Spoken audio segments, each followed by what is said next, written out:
Hello. Hello and welcome to the very first Amateur Hour Live. My name is Straz. You probably, if you're watching this channel right now, are very confused because I am not Josheb. I'm incredibly not Josheb. He's slightly bigger than me and has more hair, noticeably more hair. So I am not him. So if you're wanting to see him, I'm sorry. However, if you saw my Reddit post, or if you have been paying attention to our Twitter or our YouTube channel or our Facebook page or the other numerous ways that you can follow Josheb Gaming, then you probably are very aware of the fact that we're going to be doing something a little bit special tonight. This is going to be the first, and what I hope is a series that'll happen every week at this time, Wednesday, maybe other days than Wednesday. I am honestly not sure. Kind of seeing how this is going to go first. Not really 100% sure what I should expect, or really what you should expect, to be perfectly honest. Is I don't know what I'm doing right now. And the first thing I'm actually going to say is if you are getting drop frames or anything like that, then please let me know. Because this is actually the first time that I have streamed on my own without basically Josheb holding my hand throughout everything. So I would appreciate that if you could let me know about any kind of hiccups that you're having. I will be paying attention to chat. I see you're there, Super. I also see Cluster. You are very happy to see me, which warms my heart. Gives me a lot of joy. But anyway, so just to kind of give an overview of how this is going to work, I've been taking a lot of questions from Reddit, from Twitter, from a couple other things. People just asking me like, what about the draft?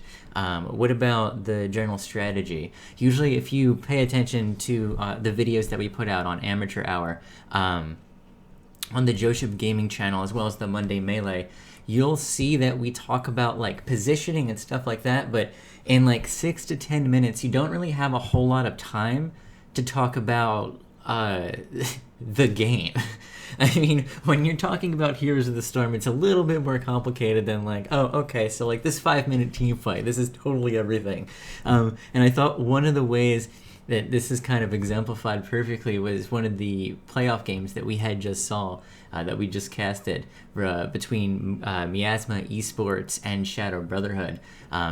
Both of these teams are very highly ranked. Actually, the number one team, Shadow Brotherhood, is the number one team ranked in Chair League, and Miasma is the number 16 team. And there's a lot of like rumblings that this wasn't really going to be a good game coming into it, but it turned out to be a fantastic series. It actually went 2-1, and while the last game Shadow Brotherhood did look really strong, and the two previous games Miasma looked really, really strong, and in fact, in this game that we're going to be watching together, you're going to see that they came out of the gates just swinging. Like, they really and truly wanted to win this game, and you could tell everything about their play was really good up until a certain point, which is what we're going to be talking about. But before we talk about that, if you look above me, you can see that we have a little draft going on. Now, I was debating to like do this draft live and just cast my casting of the draft, but I figured that would be a little too obnoxious. So instead, I kind of set up a draft here. I'm not using Top Drafter, but only because I feel like this is a lot easier to see when we're not directly kind of talking about the picks as they happen. So anyway, talking about this draft between these two teams. So I kind of want to set the stage first, because one of the questions I was asked on Twitter is, as a caster, like, how do you know what's going to get picked? Like, obviously, everybody has a pretty good idea of the meta coming in, so you know what heroes are probably going to be in contention. But when it comes to like those gadgety picks that you sometimes see, like, how do you know that? How do you explain those first bans? So one of the things I kind of want to lay out for everybody is there's really two schools of thought when you're coming into a draft. Doesn't really matter what you're kind of playing. If you're playing versus another team and you know that team, and you've had time to look them up, and it doesn't even have to be, you don't have to even know the team. Another thing that's entirely possible is say you don't know who the team is, but you recognize players on the other side. Then you might have an idea of like, okay, who's going to be playing what's going to be doing, who's going to be doing what roles are going to be playing, who's going to be picking up what kind of class or what kind of role, all kinds of stuff like that. And you can get a sort of feel for what the other team is going to do. Where I can kind of put this into practice is in this draft. So you see, if you look at the bans here, Miasma had first pick, first ban. Their first ban was Zagara. And as a follow-up, Shadow Brotherhood, they banned out Thrall. Now, why was Zagara banned here? I feel like I don't have to explain it, the Zagara ban too much. Zagara, one of the most powerful heroes in the game right now, has a very, very high pick rate in competitive, has a fantastic win rate as far as if you go on hot slog and looks. I believe that she might be, I know she's over 50%. I don't know how much she is currently, but really, really, really, really powerful hero in team play. So she gets the ban. That makes sense, right? And then Thrall, another powerful hero, makes sense that he gets the ban. But here's the thing.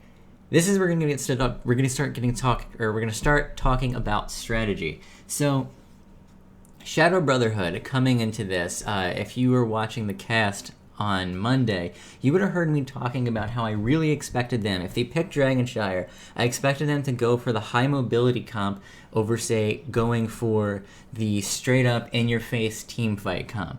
They were going to go for the comp that had a lot of mobility, a lot of 1v1ing sort of power, just kind of going for the lane bullying style.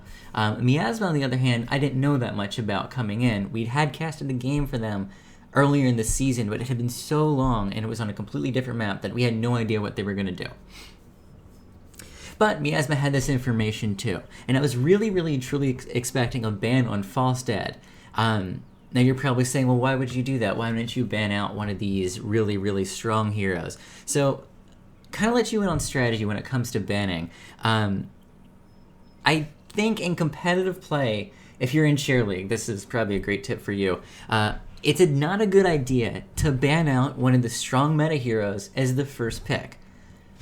That seems probably a little weird to you. Let me explain why. So if you ban out, say the meta's been jumbled up a little bit, but just for easy, think of like the meta from like a week ago, 2 weeks ago, when it was without a doubt you had Rhaegar and Li Ming as the top two picks like 99% of the time. So go back to that. So, say you have Li Ming, say you have Rhaegar. You ban out Li Ming, then Rhaegar gets banned by the other team, and now what do you do? Well, now you pick a hero, right? Obviously.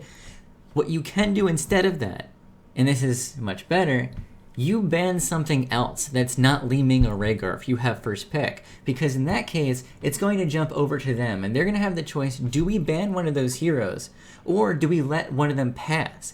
Because think about it. If you ban Illidan, just something throwing it at random, you ban Illidan, it jumps to them. Well, they have to ban Rhaegar or Li Ming, and what they're really choosing there is not which one they don't want you to have, but which one they would rather let you have.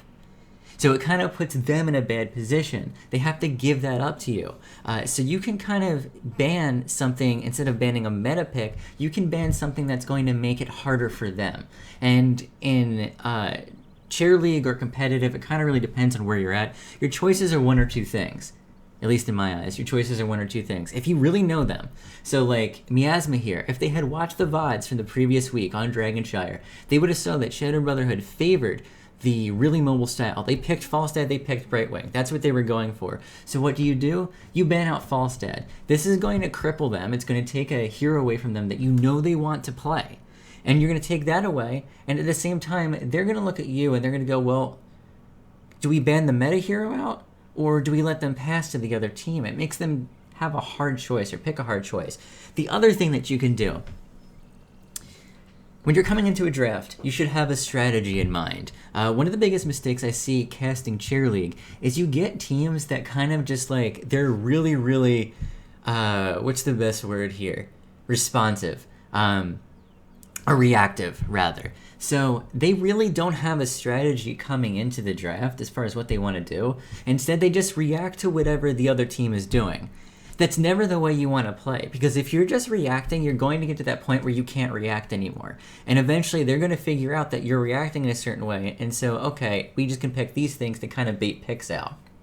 What you should do, ideally, is you should, if you have that first pick and you don't know what they can do, or you don't know what they can do, think of the strategy that you have. So say you want to go for a dive heavy comp. Okay, that first ban.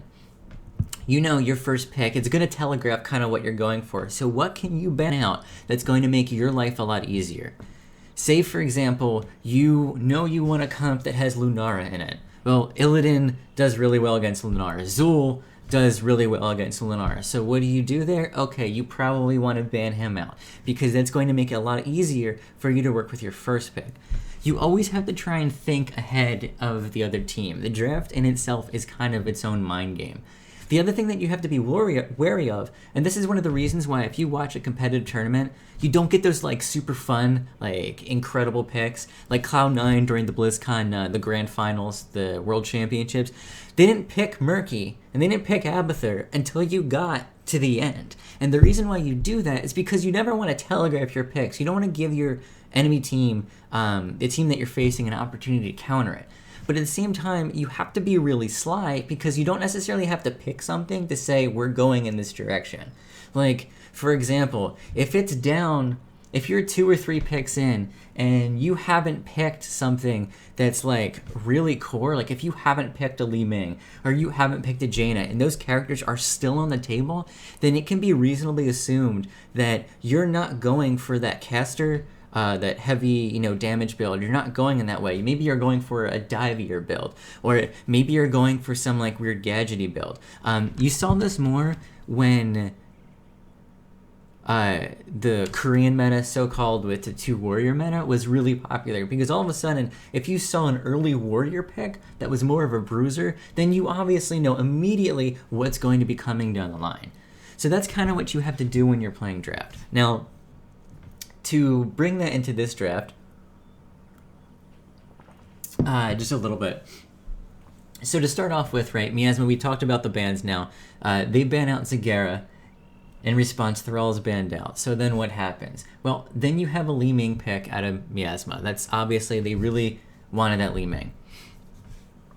Li Ming, still a strong choice, even though she's gotten some nerfs. I think she got some more nerfs today that was more structure nerfs, I believe. Still probably really strong. I don't think Li Ming has gone to the dumpster yet, let's be real. But Li Ming, she gets first picked, right? So what's the counter to that? Rhaegar. Why? Well, because Rhaegar is literally great still. He's Rhae God. Still, the Bark's going to bring it. He's still going to be super powerful. He's gotten nerfed a couple times, but still probably the number 1 support, at least in my eyes. Once again, still not the dumpster for him. And then, as their second pick, they pick up that Falstad.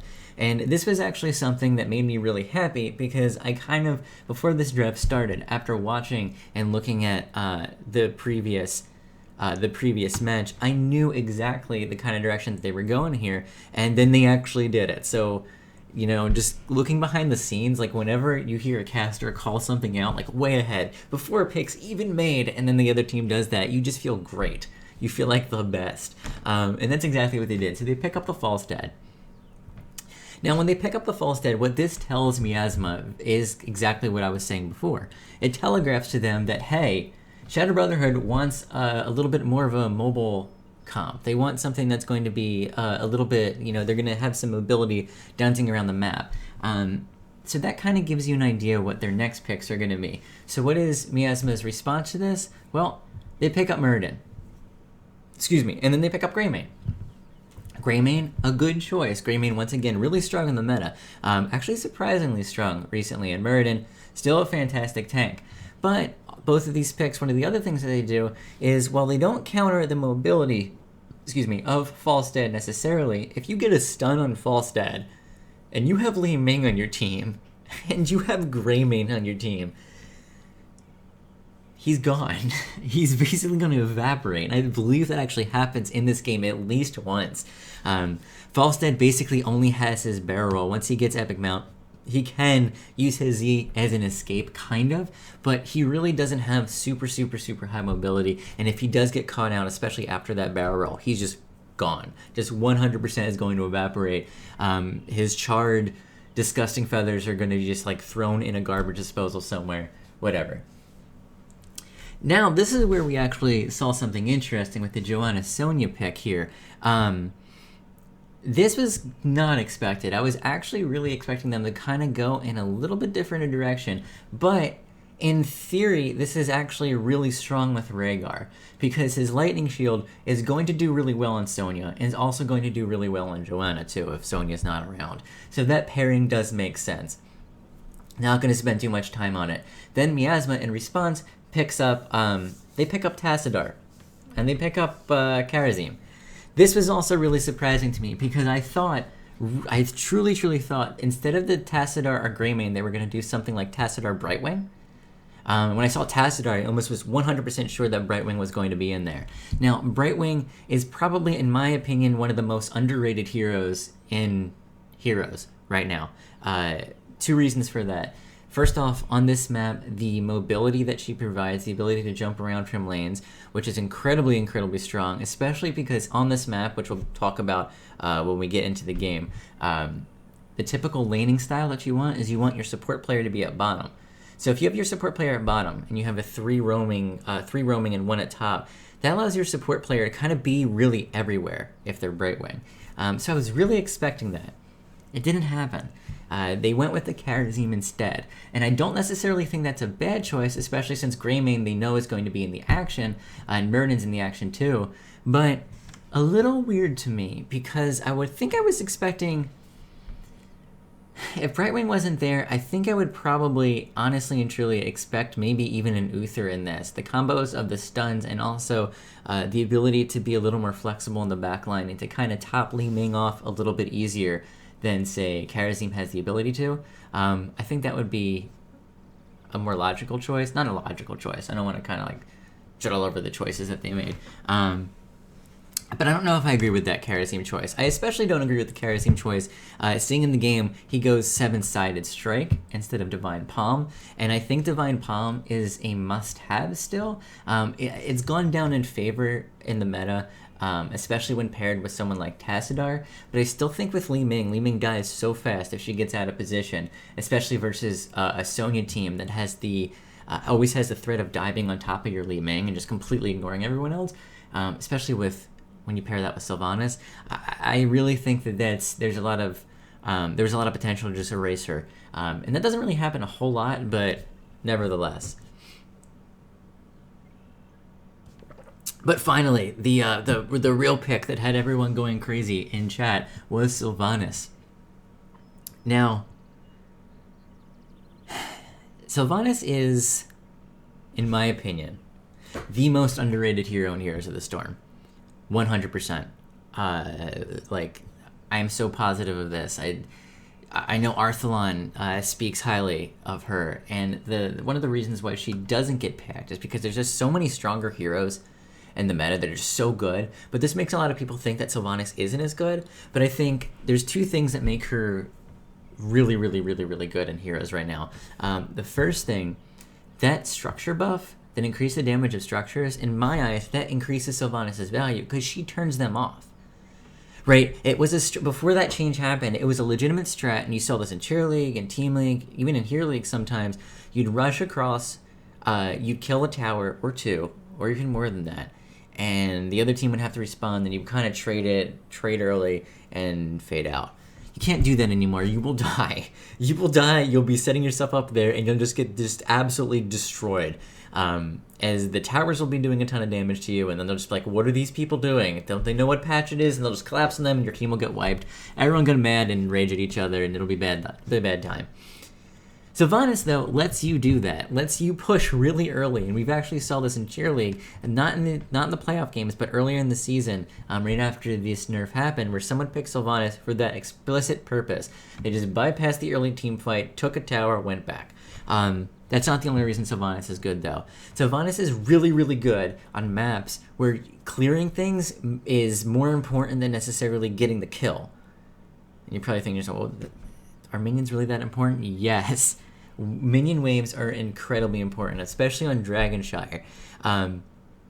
because of the nature of how the lanes usually are set up on this map, the faster you can clear the lanes, the better you're going to do. Because you figure if you clear a lane faster than the other guy, it doesn't matter if you don't kill him. If you clear your lane, then you can rotate out. You don't have to be in that lane anymore. You don't have to worry about it. He's still going to be killing his minions, and you can rotate to a different lane. Say you're in top. You take care of the minions. You rotate down in mid, and now you can overpower them in that lane. And you aren't going to have a huge advantage usually. Maybe anywhere from like 2 to 3 seconds. You'll kill your wave about that much faster. But now you can kind of sneak down, help them with their wave, then bounce back. You'll be back up there before the next wave comes, which means you're going to be helping your team either get a kill on someone, because you're going to rotate down and either just jump on someone and just mow them into the ground, or alternatively, you're going to help them clear their minion wave faster, which is allow them to rotate all over the map. So yeah, Sylvanas is super, super, super strong. I think she's really strong on this map, and that doesn't even count her ult, which is by itself really, really powerful. But that is the draft in the nutshell. I don't really know, outside of explaining the draft strategy as far as I see it, as I've talked to the team and how they see it. I don't know what more everyone would like to see as far as drafts go. I am completely open to suggestion, but for now, if you have any questions, I'll answer them probably as I see them, or at the end, whenever, I don't know, when it makes sense. But I am going to actually jump into the game now. It is your boys, Shadow Brotherhood, Chrissy Lowe. I recognize you. I also recognized you on the top team league bracket today. I saw that come out, and I saw your name there. So, congrats to you. I also saw Squirrel Squad on there, too. There's a couple names that I mentioned. Makes me really happy that I'm seeing lots of cheer league names up there. But we are going to jump into the game, which is where we are right now. So, just starting things off here, blue is going to be Shadow Brotherhood, and red is going to be Miasma on the respective sides. We'll start this up here. So just to get things going really quickly, what usually will happen on Dragonshire is that you're going to see the lanes disperse in 1-3-1. During the cast, I kept saying 1-1-3, and I don't know why I kept saying that, because it's not true. But 1-3-1 is usually what you see. And technically, I guess you can get the 1-1-3, because the whole reason behind that is three people will basically stay in this area of the map, and they'll rotate between bottom and mid lane. But as you can see here, you're just going to see both teams kind of skirmish. If I remember correctly, no one really actually dies here. They just kind of trade back and forth. Tassadar pops his E to kind of phase away. Falsehead takes a lot of damage. Josheb asks for a pause. Of course, that is edited out of the demo, but you can see they're just kind of dancing back and forth. No one really takes an incredible amount of damage here. Both teams really just trying to clear this wave fast. Get what they can. You can see Sonya's going to go north to this wave, start taking care of this. Tassadar is going to join her. Then at the bottom, you can see the 3 squad of Shadow Brotherhood just coming down here to clear up this wave. And then once that wave is basically gone, they're going to join their teammates back up here, help clear this wave. Going to pause this for a hot second. I'm going to be doing this a lot just so I can kind of break it down. So we kind of understand what has happened there.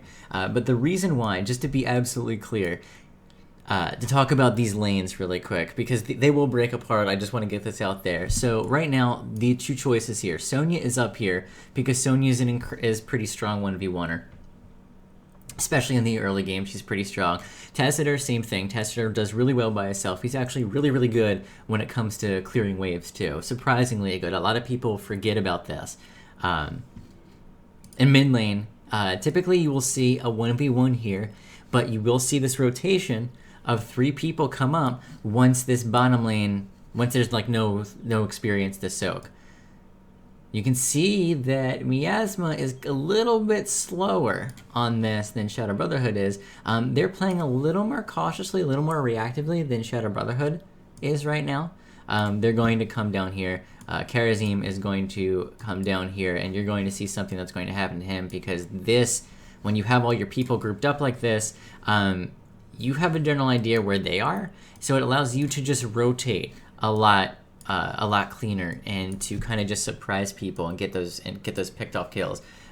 Just get those ganks. And a lot of that is also because of this right here. If you can control vision in this triangle, then you kind of can see when they're rotating up through this like little path here.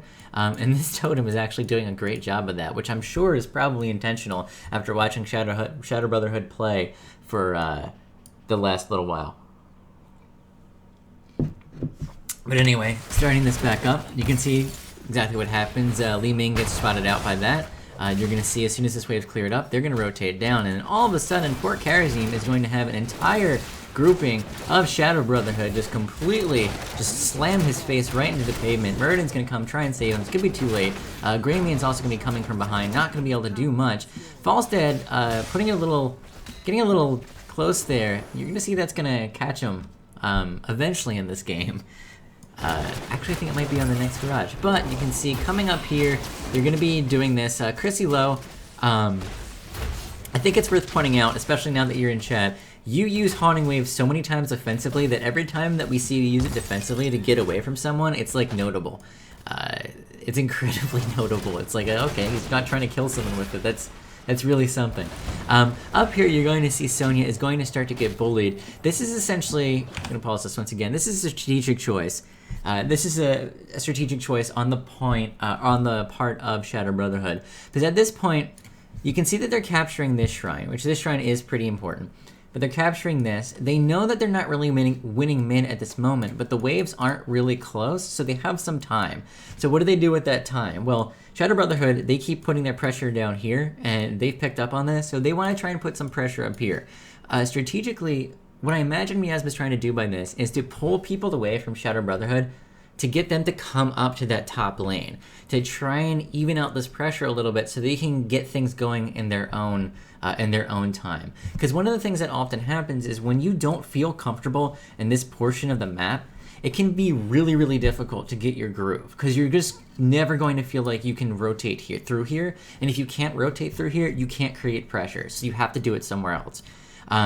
Now, I kind of think it's, I would rather actually see Tassadar down here, because then he can Oracle, and he can actually see in here and completely prevent any of this, excuse me. They can prevent any of this damage that is here, which is really good. Or not damage, I'm sorry. They can prevent any gank from happening because they would have vision. But they decide not to do that. So we go back into this game. You can see that Shadow Brotherhood, or I'm sorry, Miasma in red is actually trying to make a play for the shrines more than anything else. Shadow Brotherhood is making the play for this bottom shrine, but this isn't actually to get the dragon. It's just to allow them to put pressure here. Since they know they don't have to worry about this top lane, Sonya has vision on 2 people. They see Greymane here.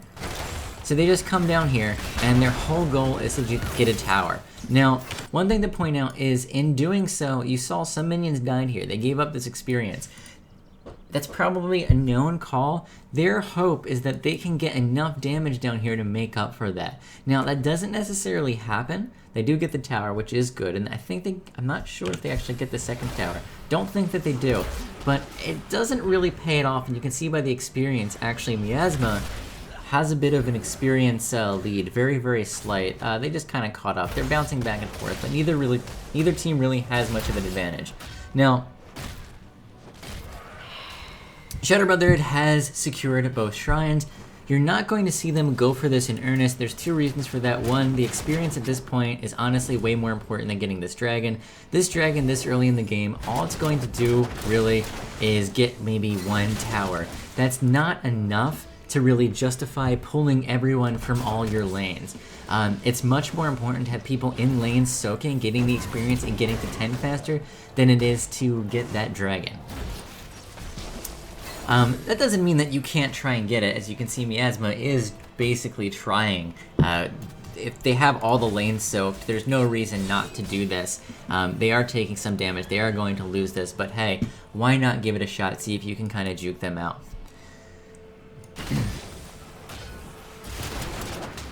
With that thing, you can see things are just kind of developing right now. Not a whole lot of big stuff. Greymane does get killed. He does get popped off there, playing up a little too far, which is kind of, I'm not sure I super agree with that. I think I would rather have him playing a little more defensively. Now you're going to see that Falstead is going to rotate up top here. Now, I'm going to pause this really quickly, because there's going to be an important part coming up soon, but I just want to talk about this. So Falstead is rotating up here, and one of the reasons that he's rotating up here is both to scare off Tassadar and Li Ming, but also to cover this. This is one of those things I actually want to harp on a little bit, and I'm going to be harping on throughout this. I talked about this in last week's Amateur Hour, or the week before that. Frequent mistake that I've spotted in Chair League is when someone backs in a lane, you need to have someone that's replacing them in that lane if there's experience that's going to be taken in that lane. Because if you don't have someone replacing them, then you're just going to lose all that experience. And here's the Storm, especially on Dragonshire. The laning phase is just so important. It's so overlooked, but it's so important. Being down a talent tier is just, it's something that's going to just snowball and snowball and snowball. And you don't want that to happen. So to prevent that from happening, all you need to do is to have a teammate rotate out. It doesn't matter. Almost nothing else matters. Just making sure that that lane gets soaked while you're gone. Now, being is hard because it's going to put pressure on your team because you are going to have someone back, but it's worth it. It really is worth it. If you have to do it, just make sure the lane is covered. Never give up an entire lane worth of, or an entire minion wave worth of experience for basically anything. It's just not worth it. Jumping back into the game now, you're going to see Li Ming come down here to basically just check Sylvanas. There's a point in this game you can see the damage that Li Ming does to Sylvanas is insane. She literally almost global Sylvanas, has about 70% of her health bar, just like that. You can see that these lanes are kind of focusing off now. This time it looks like Miasma actually has the rotation. It really is Shadow Brotherhood now that's trying to go for a really aggressive dragon here. And this is actually going to get them split up a little bit and is going to lead to some trouble for them. And by trouble, I specifically mean throughout these lanes, if you were paying attention, specifically the bottom lane down here and this middle lane for a little bit, they were actually losing a little bit of experience that was dying behind them. They were out of range of it. They weren't close enough. And that means that they had allowed, you can see up here, they've allowed Miasma to catch up a little bit. They actually had about a 25% experience lead, but now that they've caught up because they haven't basically been soaking those waves as effectively as they could. But anyway, you're going to see a choice here made by Shadow Brotherhood, and I actually really don't agree with this choice. To be specific, they're getting this right here, but as they pick this up, it's not really accomplishing a whole lot. And when you have one player getting this, it's putting a lot of strain. You can see, putting a lot of strain on here. They're actually going to be able to take down this tower. Li Ming is. She's going to be able to pop it off in a hot second. She stays down there and does pressure to that. And think about it this way. If Sonya had been down there defending this rather than getting that minion camp, that would have prevented them from getting that experience, at least then. Now, in order to even things out, this minion wave has to distract well enough to at least get a tower. So get one of these towers is what it has to do, or it has to distract for something else to happen. Keep that in mind as we go forward.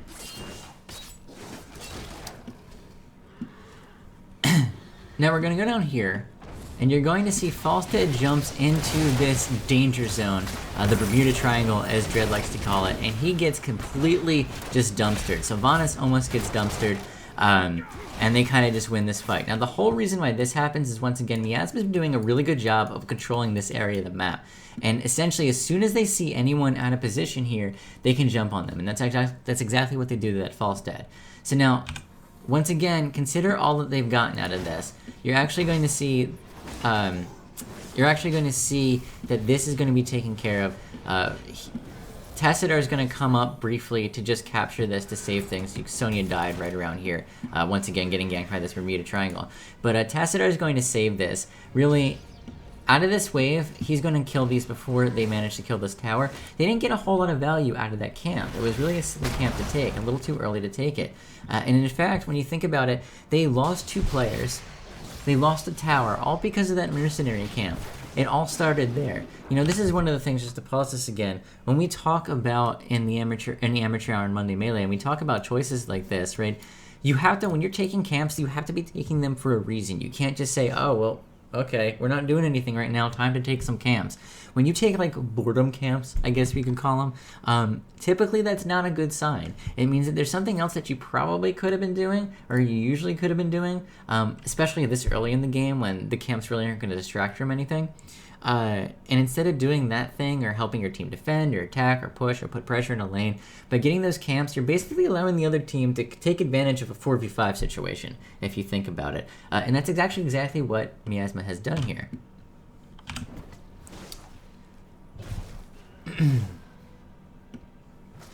So all of that kind of has gotten them nowhere. Now, speaking of minions, I'm going to pause this again. But once again, to talk about minions. So typically the order you want to get minions after anything on this map happens, after you win a team fight or anything like that, or you win the dragon, is you want to go this camp, Giants camp, and then bottom camp. Logic being that if this camp is pushing, that's going to distract them here. Then with that, this camp will push, that's going to distract here, and then down here, this is going to push the bottom lane, and you kind of have, if those 2 camps are pushing, you're going to be able to easily send 3 people here, because if they're not sending all those people to deal with the minions, then there's going to be doing pressure there, and even if you get into a team fight, you can just stall them, and your minions are going to be doing work. Makes sense. But this early, that's not going to really happen, and pay attention to what's going on here, right? Look at where the minions are. These minions are about to meet here. These minions are eventually going to meet here and here. And top lane is basically the only place that they're going to get soaked. And they have just started these minions. It's going to be a little bit. They're going to get theirs. They get theirs. But look where they go after this. They kind of split up. They go here. Excuse me, and they kind of end up in a bit of a team fight situation, or a bad team fight situation. They're both really not in great position right now. You saw that Joanna wanted to come down here to kind of push with this, but she can't really because she sees Karazim here taking this. In the middle, you have a similar situation. Chrissy Lowe is going to be able to get out of there. But in the top, Rhaegar takes this, or takes this shrine, and you don't really see now, you know, just to catch my breath a little bit, you see that Shadow Brotherhood, that's a strange bug. You see Shadow Brotherhood has realized that they need to get to those minion waves. They need to move to those minion waves and do what they need to do. But Miasma, on the other hand, isn't really doing that so much, right? There's a lot of experience that they're kind of sacrificing or potentially sacrificing, and they're not really that interested in that. And you have to kind of look, what are they really doing with that? Are they going to be putting pressure down here? Well, as you'll see, they're going to try and meet up in this man, but they're also going to try and get down here. They're really thinking about trying to pick this up. At the same time, I don't really think it's necessary. Honestly, what I would like to see here out of them is them kind of set up in this special triangle area, right? And wait for the gank on the rotation that would be coming to deal with Joanna picking this up down bottom. Or Karazim when he was picking this up down bottom. But you're going to see, now Shadow Brotherhood has picked this up. Now they have this situation. I want to point out this. I actually want to jump back just a tiny bit, just a couple seconds. Because this is one of the things that I noticed on second watch. Someone mentioned, like, well, what about, like, really smart positioning? Okay, so look at this. 4 players here. There's 4 players here. Joanna's down here, like, just waiting for this to happen. But you have 4 players for Muradin. Watch this. Alright, so gonna pause this again. Everyone's on Muradin. Everyone's still on Muradin. All these people are on Muradin. Finally, Chrissy Lowe decides, oh, okay, I should probably pick up this dragon rather than killing Muradin. Kind of not the greatest move, but what I think is actually the second mistake here is the fact that Chrissy Lowe is the one that takes this. Now, you're probably saying to yourself, well, what's it matter? It actually matters a huge bit because you can see out of the people here, there's only 2 people that have not used their ult yet. Sonya has used Wrath of the Berserker. It's currently up, as you can see. Falstad has used Gust. That means that Rhaegar, who you don't want him in there, or I wouldn't want him in there, because Ancestral could come in big very shortly. And Sylvanas has Wailing Arrow, and that's up. And that, if a team fight starts, is going to be huge. So you don't want her to be stuck in the Dragon Knight. But she is the one that turns around and realizes, hey, one of us should probably go here. But look at this. Check this out. Look at the bar. Look at the bar. Look at the bar. Oh, so close. And that's because Li Ming was up here. If one of them had just turned around just a little bit sooner, guys, they would have had a dragon. Shadow Brother would have had a dragon. Now, that happens a little more dramatically. Not too much. Yeah, Cluster, right? This is one of the things that I've noticed from watching competitive games. You can know when a game is going to be close on this map when you get this far in and no one's taken a dragon, or if they have taken a dragon, it's been like just a little poop dragon.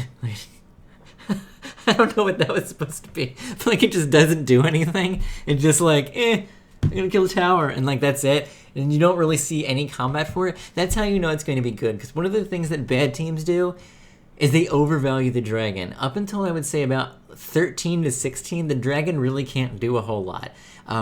For being like a big map objective, it just doesn't matter that much. It really doesn't matter that much. It's honestly a liability when...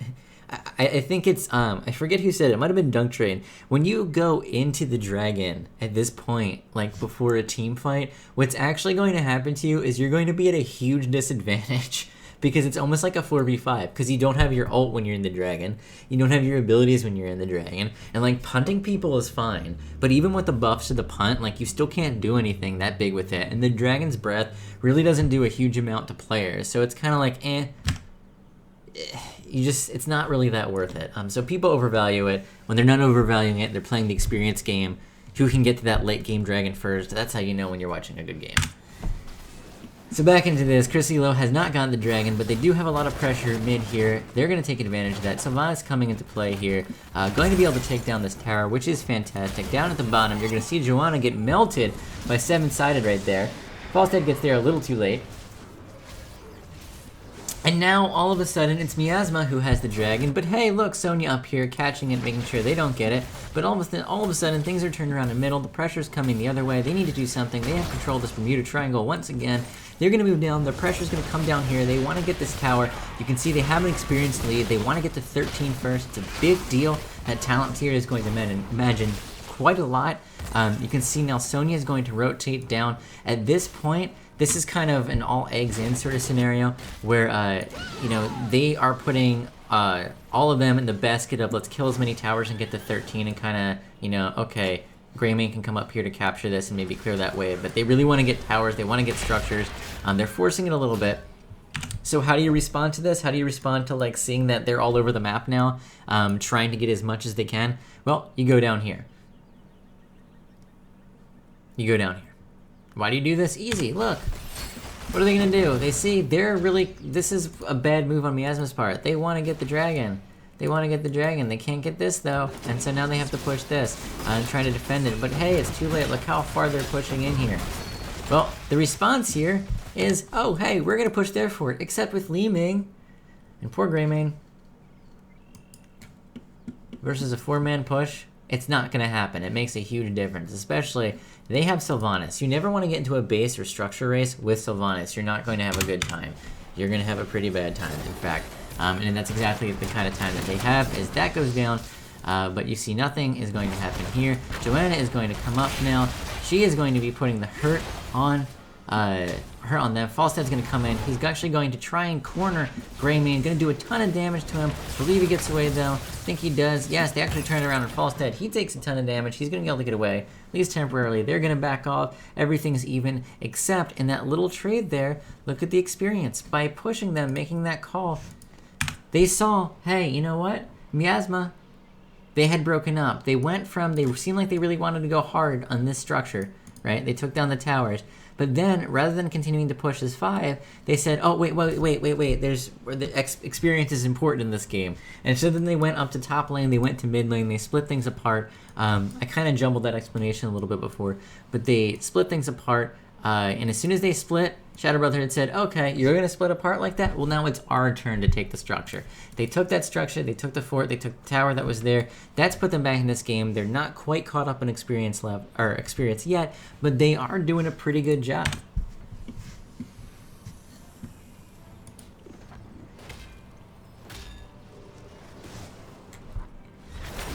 You can see things. You can see things starting to build here. You can get a bit of a team fight going right now. Looks like they want to try and dive here. They have a 4-on-2 advantage. They can see where the other members are. That was a beautiful wall there, but they just did not have the damage. The burst was a little bit late, so Sylvanas was able to get away. Now you can see that there's a bit of a team fight. Neither team focused on the dragons or shrines right now. Greymane, you can see here, this is actually pretty... I believe this is the play. But you can see he's being really patient. This is really good positioning by Greymane. As Greymane, you never want to dive straight in. Excuse me, you never want to dive straight into a fight without having a distraction first, because you can get blown up really, really quickly. So you can see he is staying in the jungle. He's actually going to rotate back up here now. This wasn't the fight I was thinking of. But his team is going to play carefully. Now, actually, this was something that I missed. I actually wanted to talk about. You saw Oracle pop a little bit ago on Tassadar, and as soon as they saw Sylvanas break off to go down here, they went up here. They actually did not have vision by any minions or anything like that. Sylvanas kind of snuck down, but as soon as she went missing, Tassadar used Oracle, and by using Oracle there, knew, okay, Greymane, you need to go up there. You haven't shown yourself. They don't know where you are. So if you go up there and save this, you will prevent them from being able to get the kind of team fight that they would want, which is basically have both shrines and have 5 people in this cluster in the middle. That's going to allow them to basically, if you get a pick off, then the dragon is yours. Simple as that. Team fight is going to go down here. A little bit of damage going out. Rhaegar's all beautifully timed. Gets Ancestral off on himself. He's going to be just fine. Sylvanas going to join this team here at the top. Greymane is coming in. Or I'm sorry, from the bottom. Greymane coming in from the top. Beautiful wall once again to isolate Bochuana. You saw Greymane there. I actually want to jump back to catch that because that was a beautiful dive. That was the one that I was thinking of. Boy, I wish this wasn't as slow as it is. Okay, here it is. He actually just got there a second late, but you can see he jumps down from the bottom. I actually want to see that. It's so beautiful. It's so beautiful, guys. We need to watch that. We need to watch it together. I watched it like 3 or 4 times myself. And like just the timing on the Greymane, the timing and just like the bravery. You're actually going to see, as this pauses here, it's pretty good. You can see Tassadar throws a shield on him, and that's like his cue. Here he comes, boom in. Bam. I'm sorry. Tassadar's shielded Muradin, not Greymane there. But he dives in immediately after, kills Falstad, just completely dives him at the perfect time. And now Shadow Brotherhood is on the ropes here. Now this is going to be a really interesting situation, because what you think is going to happen and then what actually happens are 2 entirely different things. So now you can see Shadow Brotherhood is down here. Well, they're down here, and you can see Li Meng is setting up right now. Setting up to take this. Tassadar is in position to take this. They basically think that they have this right now. Sylvanas making the beautiful play of coming up here, realizing that they're not going to be able to defend this down here. She needs to do something, so she cuts off. She's going to come up here. Is everyone ready for Heartbreak? Here comes the Heartbreak. We're going to look at Pang. We're gonna pause it. Okay. Guesses. Do they get this or do they not get it? I guess I gave it away. I said Heartbreak. But look at this. Look at this. No. Oh my god. It's so painful. It's painful. It's very painful. I don't know what happened. I think it was just a misclick. I felt so bad. I was watching chat as soon as this happened, and I just saw it explode. Unfortunately, she moves. She moves a half second, and unfortunately, Sylvanas is up here. Yeah, super. Clicked off. She clicked off right then, just like a second. She still has the shrine. Yeah, I think it was either a missed shift click, or I think it was just the timing. She thought that she had it, and that was it. But either way, Sylvanas is going to capture this. You can see how close that was. That was almost a bad call. She almost didn't make it there fast enough, but she does. She takes it off. Pang feels really, really bad. But this is an interesting thing that's going to happen now. You're going to see Shadow Brotherhood, who were previously on the ropes, are actually going to rotate hard up here and do quite a bit of damage to these top walls. And this is going to signal the rotation for Miasma that they actually need to come up to do something about this, as while Joanna's in this mid getting a little bit of experience here, trying to catch up so they can get to 16 near the same time as Miasma. They realize they need to be in this team fight. We're actually going to go down into this little fight here. They actually managed to break this off though. Nothing happens. They counter this. They're going to capture this in a hot second. But you can see Shadow Brotherhood, they're trying to stick together. You're going to see these Giants camps go down, but as soon as this middle strip starts to happen, Joanna is down here, evening it out, but they're kind of just baiting this team fight. They're keeping them here. They're keeping them playing in this middle. I don't know if this was intentional.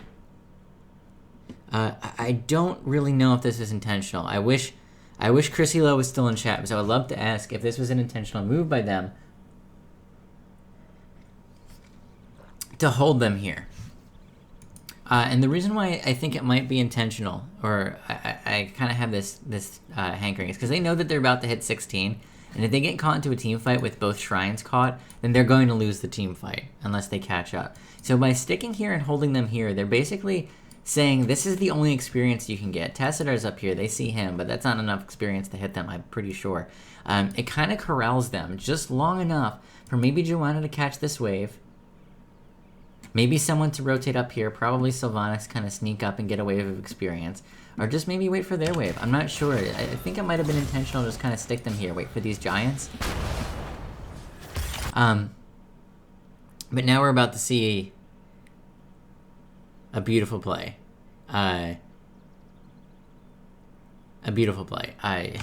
This false dad coming up here knows that he can 1v1 Tassadar, is going to take care of that experience I was talking about. They actually do hit 16 there.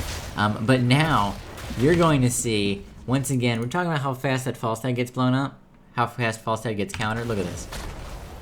So here comes the team. Looks like, is false dad going to make it away? Oh, no, they're 7-strided. And there's a little bit of damage out of there, and he's going to go down. Actually getting melted by Karazim. That wasn't even Li Ming's damage. Couldn't tell that, but he's going to go down. It was a nice play to come up here and try and 1v1 Tassadar. Stayed a little bit too long. Should have seen the pressure coming when they saw them rotate up. Now, you're going to see a little bit of invade down here. They realize that if they want to here, they can actually put some pressure on this wall. They're not going to. And I actually think that might have been a little bit of a mistake. People disagreed with me during the cast yesterday, but I actually would have rather seen them put a little bit of pressure here. Now, Muradin almost gets caught, but kind of does the, like, no. I think Josheb called this the trap, like, no, I think that, like, maybe Shadow Brother saw Muradin hearthing there and thought it was a trap and just backed off. I don't know. But they didn't jump on him. Sylvanas is going to come up here and clean this up. False Dad is going to join the fray once again. It's going to be 5v5. They have to clean up this minion wave down here. They're being forced down in here with pressure. Now, this is the beautiful move I was talking about. I mistimed it before. I did not have the timing of this written down. Check this out. That minion wave that they got, all of them are defending this. They're getting this camp. Remember we talked about bad camps earlier? And I said this was going to be a recurring theme in this game? Check this out. If we were going to do a Monday Melee, this is probably where it would start. Right here. Because look at this. Look at this. They have no one here.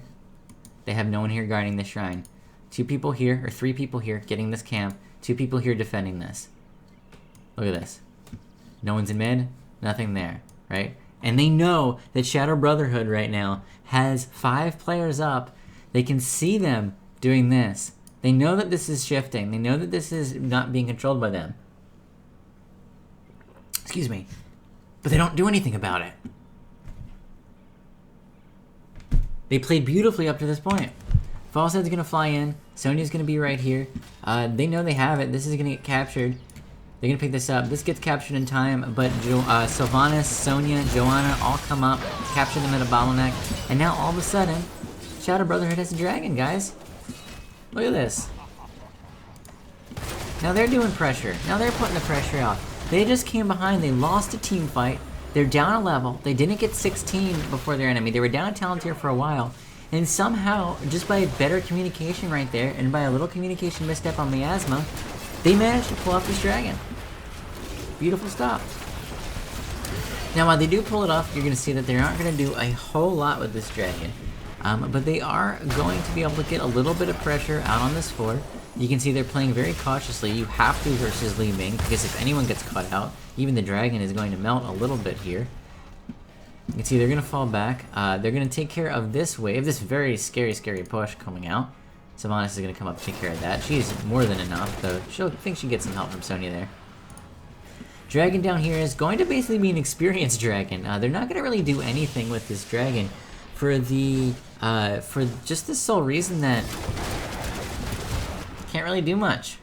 It's already low, has no time left. They kind of wasted a little bit. They did what they could, but you're not really able to get a whole lot out of it. Now, to counter, as it does look like they're going to go on this fort after the dragon dies, you're going to see down here, Miasma is going to counter by taking as many structures, as many buildings, and getting as much experience down there as they can. Good move. That was a good move. This is, oh, what happened to my hair? Oh man, I don't know if you've seen me before, God. Oh, thank you. Thank you. I love you. You have my heart. I thought I saw like Kaldor. He's bald. People love him. I just figured this is what you're supposed to do when you cast Tears of the Storm. I don't know. But anyway, you see everyone coming up here, coming up to this mid fort. I paused it here for a reason. Check this out. Look how far in they are. Look how far in Shadow Brotherhood is. But look what they're doing right now. Right? You can see this is a mount cast. Falstad is getting ready to fly. Another mount cast right here. They, on the other hand, they're committed. They're committed. 100%. They're committed. And not only are they committed, but look what these minions are right now. These 3 minions. Every little bit matters, man. Every little bit matters. And here's the storm. These minions being right here in this break. Look at this cannon shooting. Look at this cannonball. Smack! Right into that face. Right into that beautiful face. Beautiful dwarf face. Just getting slammed. So they get a fountain out of this, right? Seems like a good call. They're still pushing in. Oracle is used. That gets them vision here, right? They kind of have a feeling it's coming.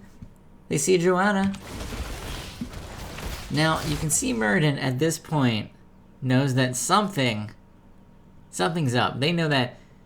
I'll give you a hint. I haven't made Amateur Hour for this week, like the YouTube version. Haven't made that, but this is where it begins, guys. Murden knows time to leave. Guess what? Falstad here. Gus, nope, you're not leaving. Joanna comes in from the back. She's going to swoop in here. Wall's going to go up, which is brilliant, actually, by Tassadar. This wall here is so beautiful, but it doesn't matter because they're going to come up. Sonya here is going to dive in. Sylvanas going to see a beautiful moment. Look at that arrow. Beautiful silence right here. Tassadar is going to escape. Health is really low. Doesn't matter. Kerosene prop 7-sided. Mostly is defensive. He's going to get melted. Murden's going down too. Greymane is not going to last very long. Li Ming's in the back trying to do damage. It just doesn't manage though. Look at this. Look at this health. Doesn't matter though. Rhaegar's too good for them. It's going to pop Ancestral. That's going to go off. It's going to be beautiful. Tassadar, unfortunately, is going to put a wall here. That's going to do more harm than good though. He's going to go down. Then down here, Li Ming is going to be trying to make it away. Sonya is going to say, hey, guess what? Nope, nope, nope. Look, jukes. Not happening today. Spear to your face. You're dead. Then up here, they're going to take this fort, as it's basically theirs for free, as it is currently a 5v2. They can do whatever they want on the map right now. They're going to just pull in here. They're going to take as much as they can. They're going to take as many towers as they can. This is actually pulling them. Look at the experience, my friends, right now. Look at this experience. They were behind. Even with that last dragon, they were just barely getting ahead. They're just barely getting ahead, and now they're doing it. Now they're doing it big. They're getting up, getting both these towers. Look at this experience jump up with those towers. Doing a lot of work here. Good stuff coming out of them. They realize, though, that they're probably not going to be able to take this, or did they push it? No, they push it. They're brave. I admire their bravery. It's worth knowing. That coming into this game, Shadow Brotherhood, I know, plays really conservatively. They don't win the game unless they know they absolutely are going to win the game. That sounds stupid, but they don't really push things. They don't go crazy in. They don't like just all in at all, like ever. I don't think I've ever seen them do that in the games that I've casted for them. It seems like they like to sit back and they wait for the sure victory. So speaking of sure victories, this camp is basically theirs. There's no way that it's going to be defended, so they're going to pick this up. Big fight is going to be for this shrine and for mid. You can see they are now going to be grouping up. This is going to be pushing. That's going to be a bit of a distraction. Going to be moving up here. They know, Miasma knows they need to get this. They need to defend it. Murden knows that this is probably not the best place for him. He's going to try and slow things down. Karazim is really out of place. They can't be in a team fight right now. Now, Tassadar.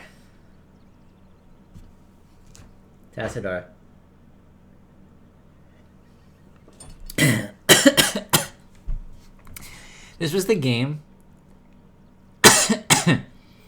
of me dying. But it was also the game of clicking off things too early. Watch this cast. Watch this cast. No! Why did you cancel it? Why did you cancel it? Think you had a chance there. Now by canceling, look at the positioning. Where were you going to go? What was your choice here? Falstad, Sonya, Regod, Joanna, right? I guess you're hoping that, you know, you're gonna get some backup here. But the rest of your team is pretty far away, dude. I can't blame him. I don't know, really. That was such a close call. He's gonna try a juke here. He's gonna take a lot of damage though, unfortunately. Oh, look at that. There he goes. That tries the juke. He walls here. Gets him some time. Then Chrysilo says, hey, guess what? I'm Sylvanas. I'm a pretty good character. That quick. That's the shortest epic mount I've ever seen. Quickly takes them down. Then you're gonna see Greymane. Gonna go down here. And this is gonna basically clean up action. Li Ming. Don't remember if Li Ming gets away. No, is going to get stunned out and is going to die. And this is basically all she wrote for this game. Sylvanas going to come down here, going to pick this up. Excuse me. Sonya right here is going to pick up this as soon as the dragon comes up. And they have a path right to core. 2v5. When you have dragon level 20, this is going to chunk the core so fast. There's no other choice here. There is no other play that you can possibly do at this point. I'm going straight to core, which is exactly what's going to happen. And that is essentially GG. So, what happened there? This is the point in the amateur hour where I typically pause things. I go, now I have some lessons for you. I have some lessons for your team, your chair league team, your hero league experience, something. I have lessons. There's two of them that I have, honestly, right off the bat. So the first, let's see how precise I can be with this. I don't know how precise I can be with this. We're gonna find out. Mistake number one. Actually, I want to go a little bit further back here. Go a little back. Go a little back. Okay, this is good enough. Alright, so the response to this. What is the response to this? One of the things that I want you to keep in mind when you're playing on this map, whenever you're down like this, you need to be soaking, but you also... With Li Ming taking that DK, I'm actually going to talk about... Don't let me forget about that. Don't let me forget about it. I want to talk about that. It's something that I really, really want to talk about. Don't let me forget. I'm not going to talk about it now, but don't let me forget about that, because I do want to talk about that. But what we are going to talk about a little bit here, when you're down by a level, a talent tier like this, right, you need to get caught up, but you also can't let yourself get picked off. Too frequently what I see is people get in this mindset where, like, we have to catch up, catch up at any cost. But they're really not that far behind here, and they're really not in threat of, like, losing the game immediately. So they need to play a little bit more careful. But you can see right now they're really, really split up, right? Now think about it this way. If they do have to soak, but if they get spotted, like, check out this Karazim here, they get spotted here, well, they know he's all by himself, so they could theoretically come down and gank him. And that's typically, when teams are ahead like this, that's what they're looking for. They want to force the fight anyway, so you don't want to invite it. right? You want to stay grouped up. You want to play kind of a hit and run game. Take the wave, go to the next wave, go to the next wave. Play like that. Don't split up. Stay together. Take the waves on as a team. Not only are you going to kill the waves faster, but you're not going to allow yourself to get picked off like that. You don't want that to happen. This UI is bugged. As you can see, Tester is obviously alive. He's going to take this. Now, this is kind of the moment. Tester has vision right now of Sonya and Joanna, not Rhaegar. We'll get that in a second. But has vision. Greymane's here. Picks us up. People think that little position things don't matter in Heroes of the Storm. This is like, if you're a Doctor Who fan, there's that like, what is it, turn left? I forget if it's called turn left or turn right. The whole, like, chaos theory, everything changes, right? Tassadar goes right here, this game's not over. Simple as that.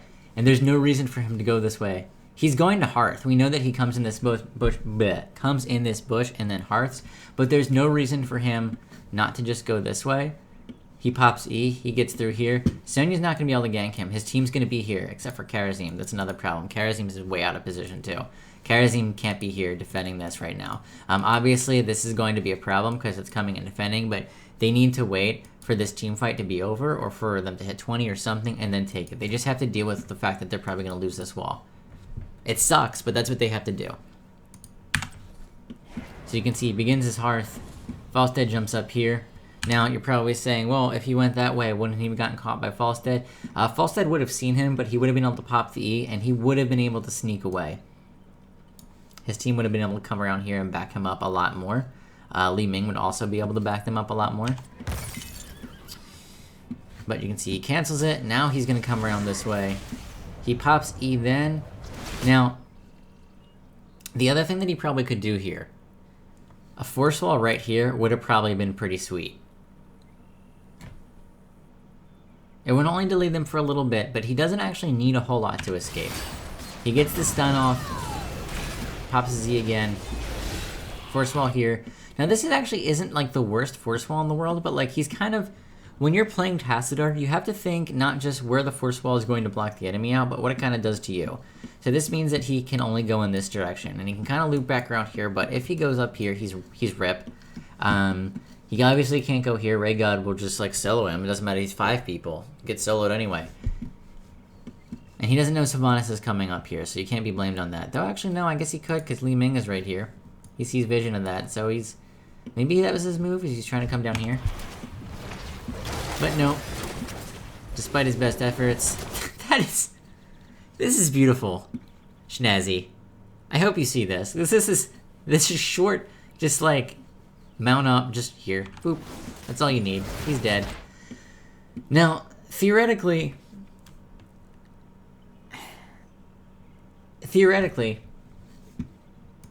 a lot of people will be blaming Tassadar, and like I said, go right there, you win the game. But I think that's like, saying go right there is a little bit like,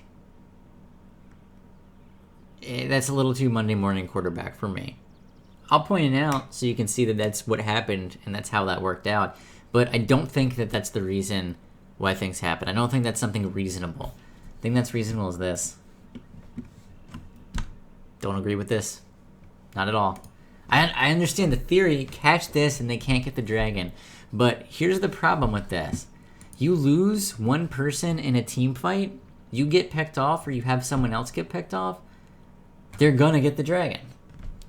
So you have to go into that team fight.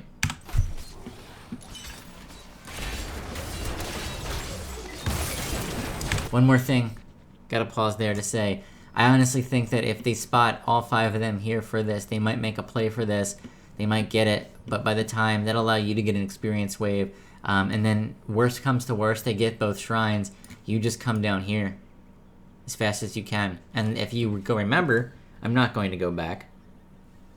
I'm not going to go back here, but remember how Miasma and Shadow Brotherhood were all in this corridor here? Had Karazim been with them, and they saw this action going on here in Tassadar or whatever, they could have cut down here. So I really think the problem is that Karazim is down here and he's not with his team. I think that's the first problem. And then you have a rip chain, everyone dies, the end. That's lesson 1.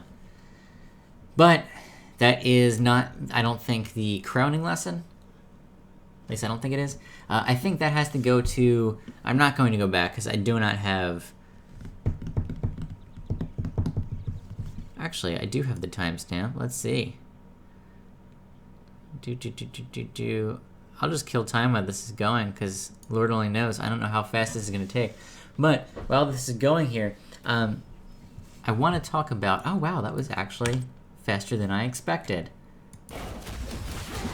So after this goes down, all this wonderful stuff, Falstead gets cooked. Right? That's kind of an advantage. Go a little faster. There you go. Get this. We're gonna move here. And there we go. That's what I'm looking for. Why go for this?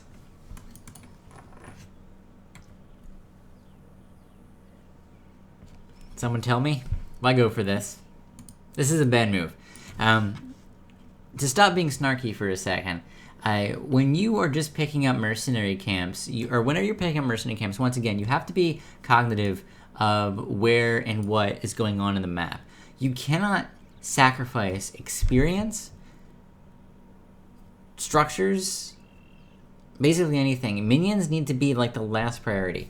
You get minion waves to put pressure on the other team when you're doing something else. Or you get them to kind of take care of a minion wave or respond to a minion wave. What you don't do is grab a minion wave acting like it's an objective, and that's exactly what they're doing here. By putting all their effort, 3 people, guys, into getting this minion wave, they're essentially letting the shrine go. They're saying right now, this shrine isn't worth defending. What's worth everything is taking this. Look at this. Right now, Falstead, he's coming here. And they know, I mean, they don't know. Shadow Brotherhood does not know that Miasma is taking this camp, but they do know that they're nowhere else to be seen on the map. Why not make a play for it? Right? And as soon as, right now, as soon as this is captured, they know where they are. They have a beautiful idea where they are. And this essentially confirms that they just made the right play. You can see Joanna cuts up here, playing for the cutoff. They pick it up. That's it. Now, they don't do a lot with this dragon, but this is kind of the turnaround right here. This mistake, up until this part, Miasma was playing a really good, clean game. But for some reason, I think they figured, well, we got the one shrine, we're not going to make a push for the other one. Let's start taking minion camps. I don't think that's the right call. I think what you have to do is you take the dragon, you put, at this point in the game, after level 16, you put the effort for getting the dragon, especially in a lull like this. Falstead was down for a while, remember. So you have a lull. What do you do with it? Well, you gotta make a play. You gotta make a play. You gotta make a play with this. And making a play is not getting a minion camp. Right? Cluster, they did have vision. And that's something that can't be forgiven here, is they did have vision of exactly what was going on, and they did not respond to it. Now, that's one of the things, and this is one of the reasons why Shadow Brotherhood put such a premium on taking that Falstead pick. And when we saw Josheb and I in the previous game that we casted the previous week, they wanted that global map presence. That's the important thing to them, and that's what makes sense, because you get to make plays like this. Without Falstead, they don't get to make this play. Right? They take this dragon, and this is essentially what leads to them winning the game, more or less. They don't do a whole lot with this, but they pick up so much momentum that it basically, it just allows them to kind of keep snowballing it forward. But up until that point, I can't. Miasma was playing a beautiful game. A beautiful game. We're gonna go to something else. Come on. I really wish there was an easier way to do this. I thought about recording this and then jumping around, because it's actually faster, believe it or not, to do things that way. This is a little too fast.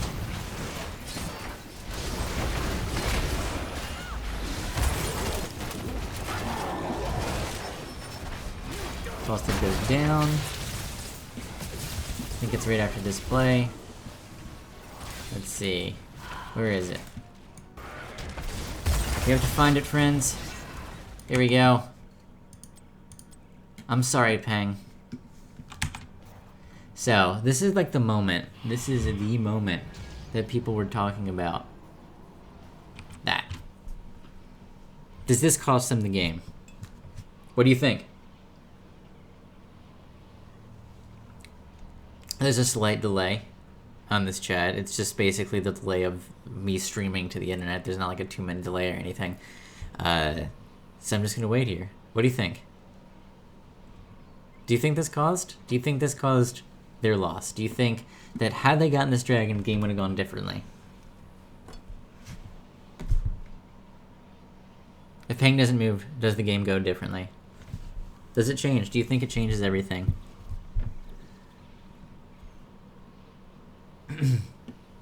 I think that's a fair choice, Cluster.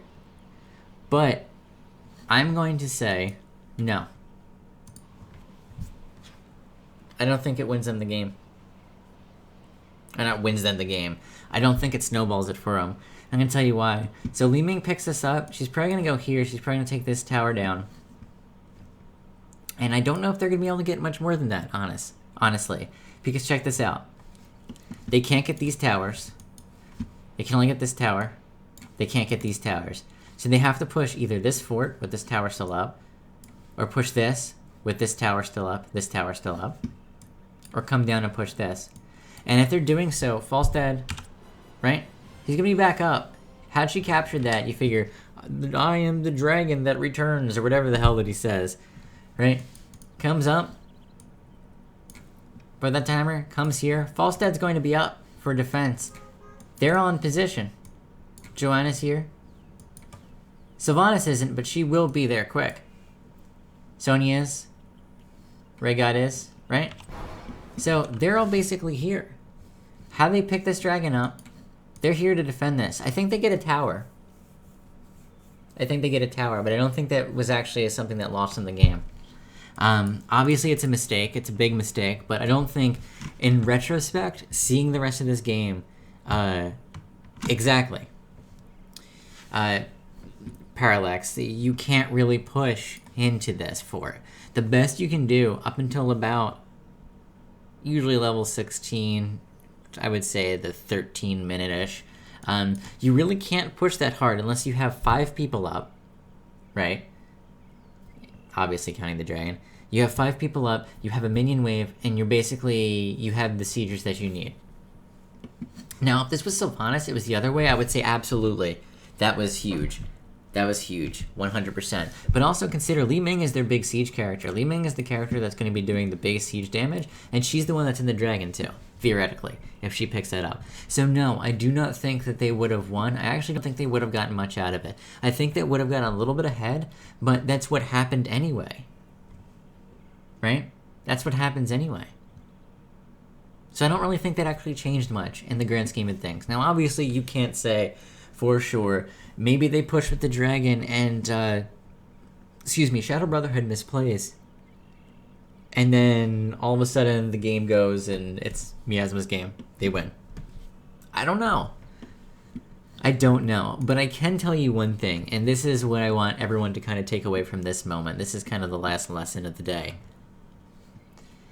If you're playing Heroes of the Storm and you make a giant mistake like this, or what you perceive as a giant mistake, because as we talked about, I don't think it was obviously a huge mistake, but it wasn't like game-ending mistake.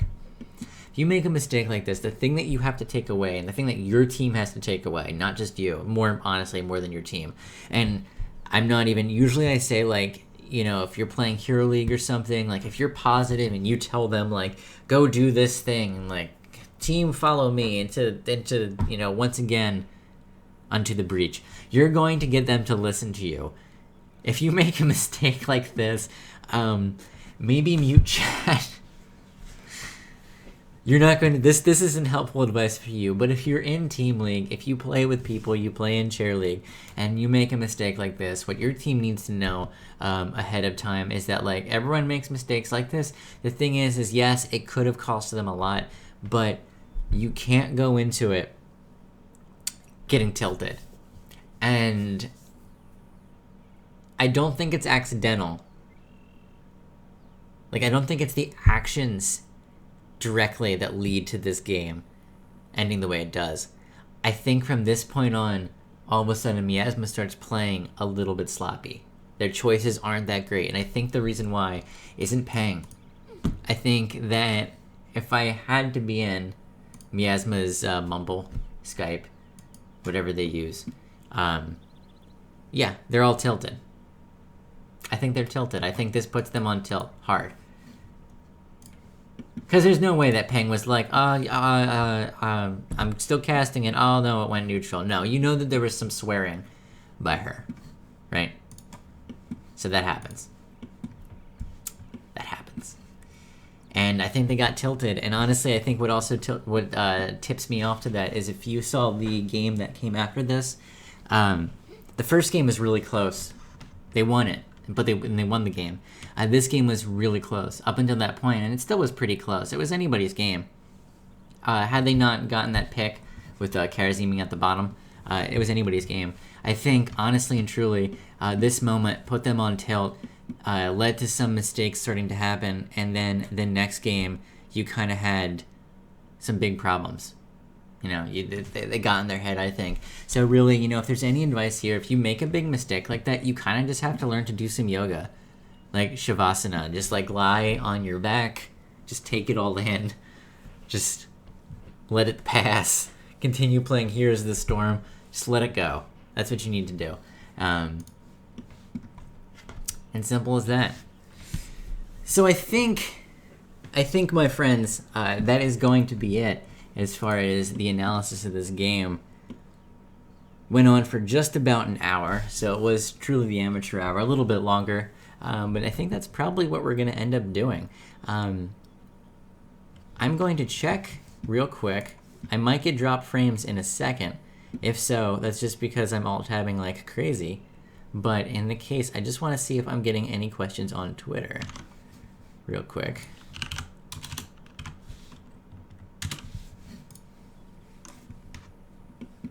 Because I know there were some.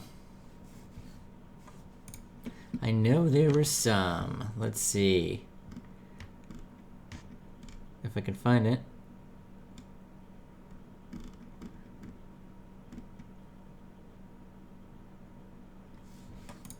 Ah, yes, this is the one that I wanted to answer really quickly.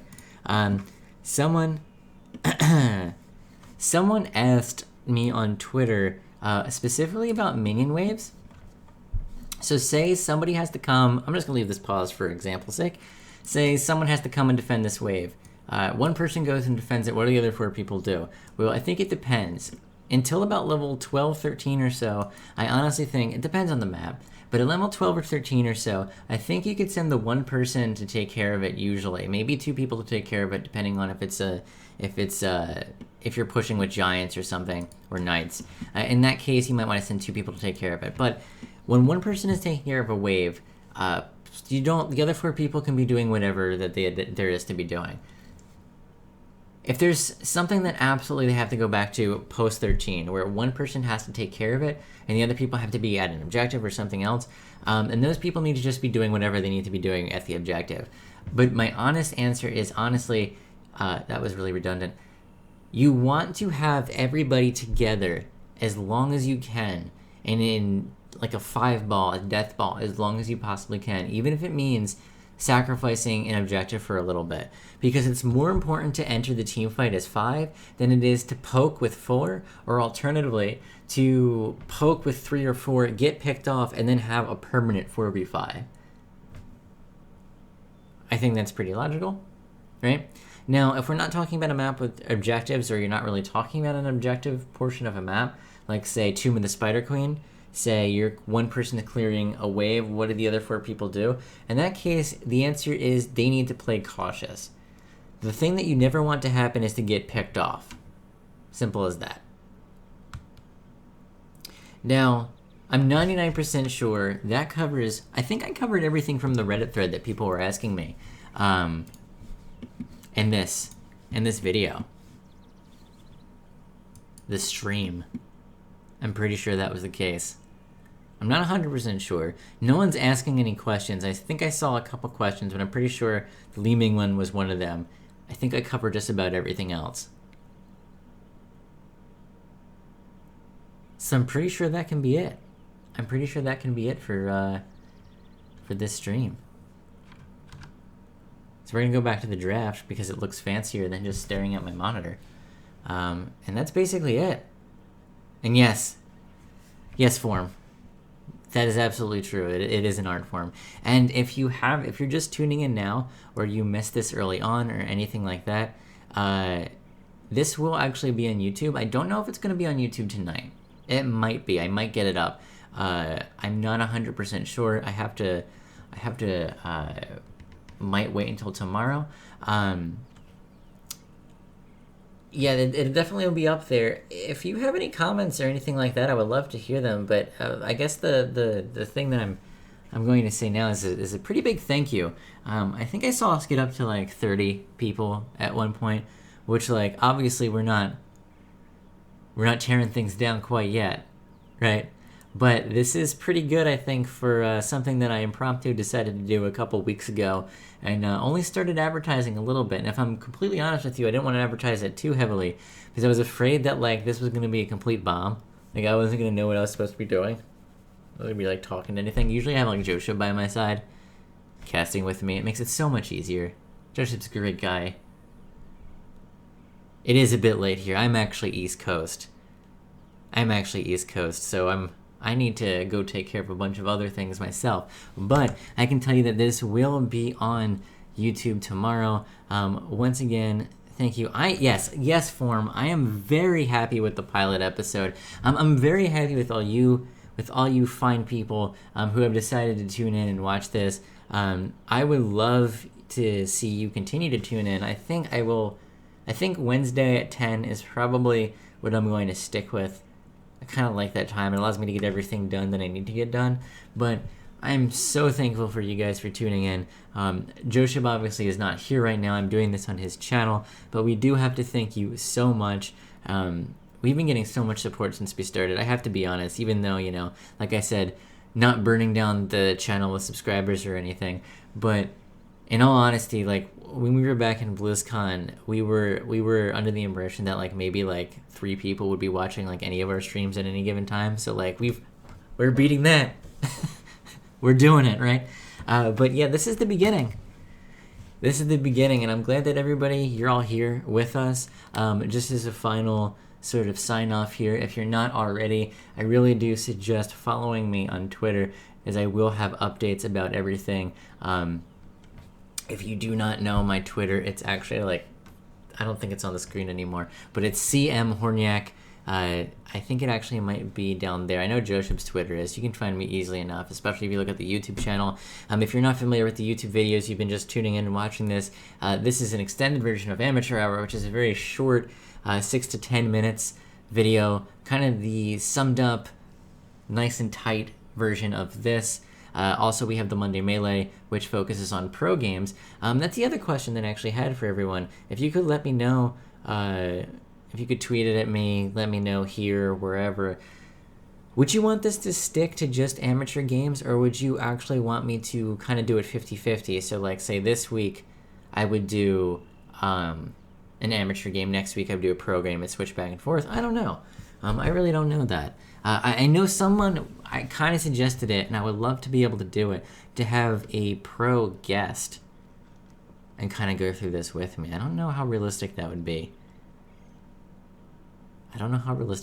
But if there's enough demand for it, we'll make it happen. I'll pull some strings. We'll make it happen. But I believe that is everything, my friends. I'm just going to throw the Amateur Hour scream just to make this nice and tight, bookended a little bit. But once again, thank you so much. Follow the stream. Make sure you're following Josheb. Gotta send him a big shout out. I don't know if he was watching this. If he is, if he's not, I hate him, and I take that back, and I don't love him anymore. But once again, thank you so much. Of course, you think it should be 100% Cheer League. Super. I actually do know, if you are a fan of Cheer League, I might just be doing a Cheer League rundown show with Josheb. That might be something that is in the works. That would happen also on a weekly basis. That might be that might be something that's going to happen. Maybe. But anyway, I need to go to... Not tomorrow. Definitely not tomorrow. I won't be casting tomorrow. The Chair League playoffs will be tomorrow. I will be casting on Saturday. Just because I'm not casting tomorrow, though, you absolutely need to be watching tomorrow to watch the playoffs, to see the teams that I'm going to be. Super. I would never sign an NDA. Never. But I will be casting Saturday literally all day long. I will be there with Josheb. I hope to be there from the very first game to the finals. That's my goal. I already am going to be pounding coffee, energy drinks, something. I'll be there the whole time. When will I be forming a team? I don't know. I might form a Chair League team next season. I've thought about it. I don't know if I honestly have the time. I spend so much time analyzing these games and like watching pro games. I make sure that I watch literally like every pro game that comes out. And there's so many leagues now that it's so hard to keep up with everything. It's legitimately like impossible to keep up with absolutely everything. It's really difficult. But maybe I will. I would like to do... I personally want to stream more. I don't know if I'm going to take over Josheb's stream.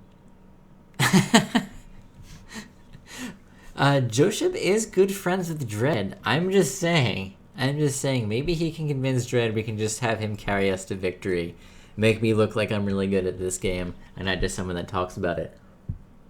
But I do have to end the stream now because I really have to go to the bathroom.